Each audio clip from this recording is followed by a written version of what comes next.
안녕하세요. 라포트 그룹입니다. 오늘은 AP 사이콜로지에 대해서 공부를 해보도록 하겠습니다. 저희는 이제 중요한 컨셉 위주로 짤막하게 학생분들이 이제 준비하실 수 있도록 렉처를 준비했어요. 오늘은 Chapter 1, Intro and History에 대해서 공부하도록 할게요.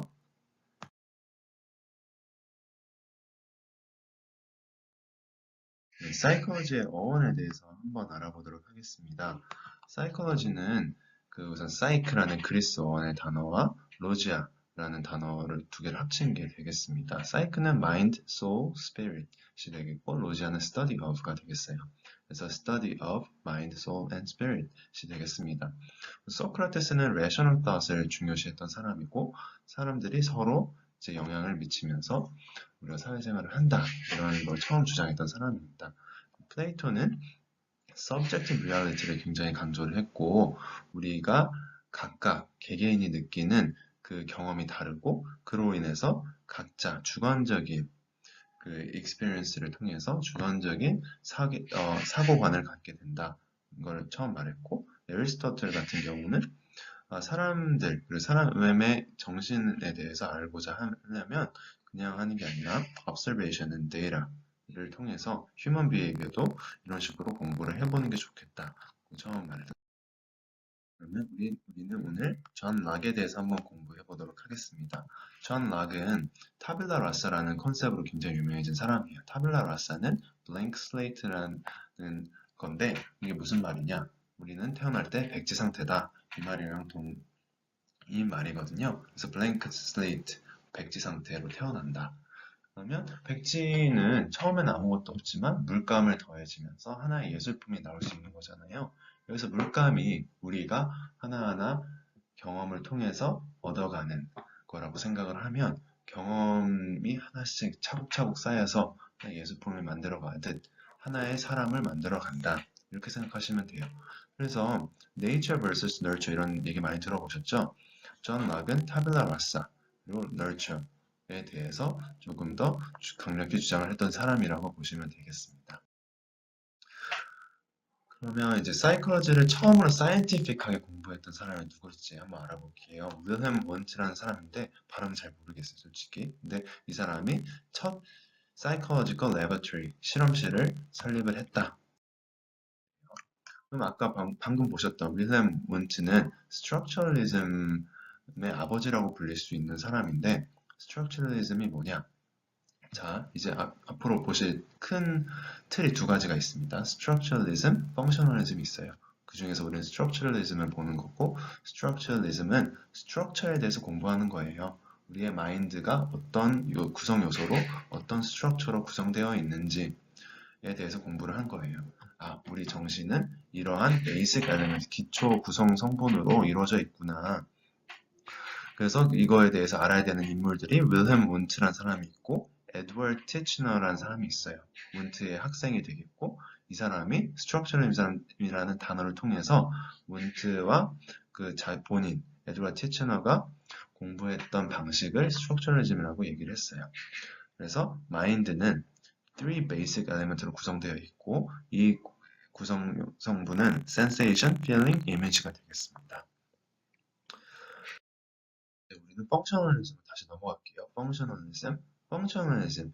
뭐 스트럭처에 대해서 구성 성분에 대해서 아는 것도 중요하겠지만 그 구성 성분보다는 그래서 이 마인드가 왜 이러한 행동을 일으키는데 이거의 펑션이 뭔데 우리가 볼 수 있는 건 더 펑션이 가깝지 않니? 이렇게 얘기를 하는 게 펑셔널리즘을 공부하는 사람들의 주장이 되겠어요.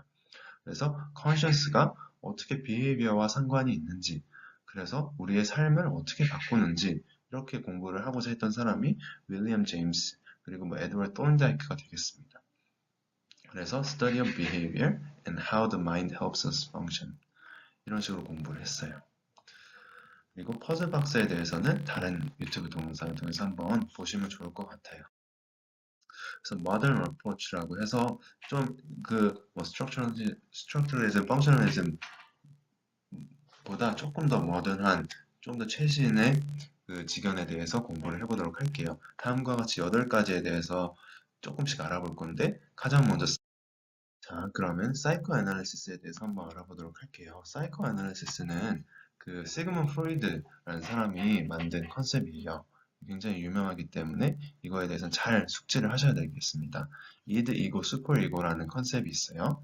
이드는 사람들이 본질적으로 하고 싶어하는, 예를 들어서 내가 지금 당장 게임을 하고 싶어, 이런 욕구가 이드가 되겠어요. 슈퍼 이고는 게임을 하고 싶은데 내일 당장 시험이 있네. 그래서 사회적으로 시험 기간은 그래도 공부를 해야지, 이런 게 있기 때문에, 그래서 지금은 하면 안 되겠다, 이런 생각이 뭔가 나를 제한하고자 하는 사회적 잣대가 되겠습니다. 이거는 그러면 한 중간점을 찾아볼까? 그러면 밥 먹기 전까지 한 15분 남았으니까 15분이라도 게임 조금만 하고 그 다음부터 공부를 열심히 하자, 이런 타협점을 찾는 게 이거가 되겠어요. 그래서 이런 상황이 굉장히 여러 가지가 있을 수 있기 때문에 각각의 상황에 대해서는 한번 잘 생각을 해보고 시험 전에 꼭 이 컨셉에 대해서 숙지를 하시기 바랍니다. 그래서 이드는 unconscious, 우리가 conscious, unconscious로, pre-conscious로 나눌 수 있는데, unconscious는 이제 우리가 평소에 생각지 않는 그런 욕구가 되겠고, conscious는 우리가 뭔가 지금 액티브하게 생각을 하고 있는 게 되겠어요. 그리고 pre-conscious는 우리 예전에 경험을 통해서 이런 상황에서 이렇게 하면 안 되는 거구나, 이런 걸 느낀 게 있을 거잖아요. 그런 경험을 통해서 우리 이고에 기반을 하는 그런 컨셉이 되겠습니다. 그러면 이제 behavioral psychology에 대해서 한번 볼게요. behavioral psychology는 에드워드 톤다이크가 굉장히 유명한데 캣 퍼즐 박스라는 게 있어요. 이것도 이제 영상을 한번 보시면 좋은데, 이제 stimulus and response learning이 되겠습니다. 그래서 이 실험을 간단히 설명드리면, 다른 영상을 꼭 보세요. 그래서 그 고양이를 이제 케이지에 넣고 이제 스티뮬러스를 줬을 때 어떤 반응을 하는지 보는 간단한 실험입니다. 그리고 이제 BF 스캐너 같은 경우는 Operant Conditioning and Chamber가 되겠어요. Operant Conditioning은 우리가 organism이 learn to behave in certain ways because they have been reinforced for doing so. 그래서 뭔가 행동을 했을 때 이거를 함으로써 긍정적인 아웃컴을 가질 수 있구나. 예를 들어서 내가 공부를 했더니 시험 점수가 올랐구나. 다음 시험에도 시험 보기 전에 공부를 해야지. 그리고 아니면 예를 들어서 내가 그 엄마 말을 안 들었더니 엄마가 이렇게 잔소리를 하네. 그건 이제 negative reinforcement가 되겠죠. 그래서 likelihood that a behavior will occur again. 그래서 어떤 행동을 더 잘 할 수 있도록, 더 다음에 똑같은 상황에 놓여지면 비슷한 행동을 할 수 있도록 찬스를 높여주는 게 reinforcement가 되겠어요. 그래서 negative reinforcement는 punishment 개념으로 생각하시면 되고, 내가 이거를 안 하니까 혼났어. 그러니까 이거를 꼭 해야겠구나, 이런 게 되겠고, positive reinforcement는 이걸 했더니 상을 받았어, 선물을 받았어. 이걸 꼭 해야겠구나, 이런 식으로 생각하시면 돼요. 이해하셨나요? 그래서 Gestalt Psychologist 같은 경우는 우리가 뭔가 이렇게 조그만한 이제 피스들을 하나의 더 큰 틀로 보려고 하는 트렌드를, 그런 심리 상태를 말하는 거예요. 그래서 여기서 가장 대표적인 게 이런 거죠. 이게 보시면 저는 이게 T로 보이거든요. 여러분도 그러신가요? 이렇게 물론 이렇게 빈 공간이 있지만 우리가 이런 물체를 볼 때 더 이제 각각 요것만 보면 흰색 구멍이 있는 선으로 보이겠지만 이 각각 구성 요소를 다 같이 크게 보면 그 T 형태로 보이는 것처럼, 그리고 여기도 보면 동그라미끼리 네모끼리 이렇게 묶어서 좀 저희가 분류를 하게 되잖아요. 여기도 뭔가 이제 가운데 점을 기반으로 시메트리를 찾으려고 하고, 이런 이런 거에 대해서 공부하는 게 Gestalt.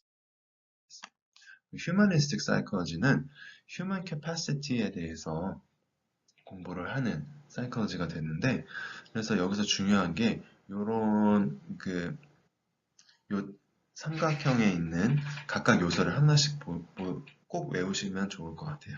그래서 베이직 니드가 있고 사이콜로지컬 니드가 있고 셀프 풀필먼트 니드가 있어요.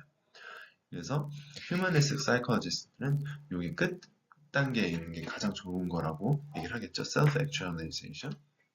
그래서 basic need는 safety need, 그리고 physiological need가 되겠어요. 저희 의식주가 되겠죠. 밥도 먹어야 되고, 따뜻한 데 있어야 되고, 쉬어야 되고, safety는 뭔가 외부 요소, 자연재해, 아니면 동물들로부터 피할 수 있는 안정감을 주는 게 basic need가 되겠죠. 그 다음에는 우리 그 소셜 인터랙션 통해서 친구들 그리고 가족들 간에 이제 그런 인터랙션이 중요하다는 걸 알아야 되겠고, 그 다음에 셀프 액츄얼리제이션은 내가 할 수 있는 최대치를 이루는 게 되겠어요. 소셜 컬처럴은 여기서 딱 보시면 아시겠죠? 소셜 그리고 컬처럴을 나눈 두 개를 합친 짬뽕한 단어가 되겠는데, 예를 들어서 ethnicity, gender, culture, social economic, 뭐 경제적으로 아니면 종교적으로 아니면 뭐 성별 간에 아니면 인종 간에 각각 문화 차이가 있을 거잖아요. 그래서 그런 각각의 다른 요소를 분석을 하는 그런 biological, neurobiological psychology는 보시는 것처럼 이제 nervous system, 신경세포가 어떤 작용을 함으로써 아니면 어떤 호르몬이 분비됨으로써 우리가 이런 생각을 하고 이렇게 디프레스 되고, 그래서 이런 캐스케이드를 시그널 캐스케이드를 쭉 알아야지 우리가 약물을 개발할 수 있고, 그리고 이제 우울증이라든지 뭐 공황장애 간에 어떤 차이가 있길래 우리가 이렇게 느끼게 되는지 그런 걸 분석을 하는 게 되겠습니다. 에볼루셔너리 사이콜로지스트들은 이제 진화론적으로 어떤 환경적 요소가 우리가 이제 그 inherited 팩터가 되는지, 왜 이런 팩터가 지금까지 쭉 내려왔는지 이 에볼루션을 통해서 공부하는 그런 네, 여러분 고생하셨어요. 오늘은 챕터 1에 대해서 다뤘고, 오늘 인트로덕션 그리고 히스토리에 대해서 공부를 해봤어요. 그래서 아무래도 인트로덕션에다가 역사, 뭐 이런 여러 가지 암기해야 되는 것들에 대해서 나열하는 시간이라서 조금 재미없으실 수도 있겠는데, 그래도 시험 문제에 나오기 좋을 만한 부분에 대해서 좀 더 중점적으로 얘기를 했고, 혹시라도 더 궁금하신 부분이 있으면 코멘트에 남겨주시면 꼭 대답을 해드리도록 하겠습니다.